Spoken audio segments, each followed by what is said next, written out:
bio taj cijeli rat podijeljen u dva dijela. Današnji dio i onaj jedan koji će nakon toga slijediti. Današnji dio bi se sastojao u tome da smo najprije imali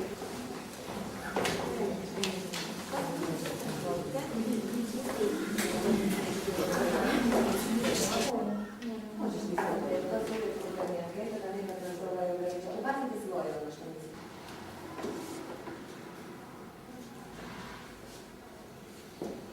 Ne zadovoljavamo te potrebe. Ja ću vam se zadržati,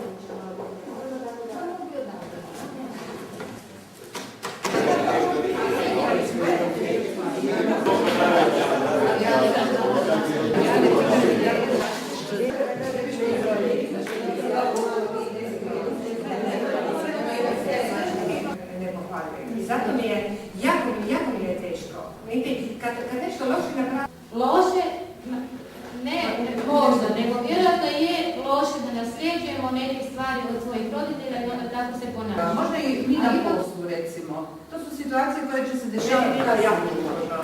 Puno toga sam dobrala, a osim toga, ono što me je učilo sam iznijela ovdje i sad sam nekako rasterećena.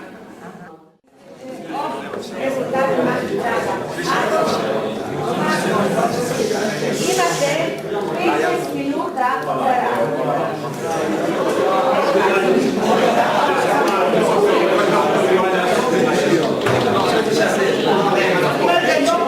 Daj gotovo, ja sam moram promijeniti, ali ne više toliko. Ovo ja cura, i malo produži 7. Poslije kad dođeš doma, nakazuješ s njim na delo, na more i drugo. Košto? Da čuje. Na primjer, roditelji oni načele sve dobro. I sad oni znaju jer oni su to proživjeli već nekad. Ali što je dobro za nas, šta nije. Da. Pa dobro, mi smo nekad svoje gledali, svoje glavi, onda... Da. Ali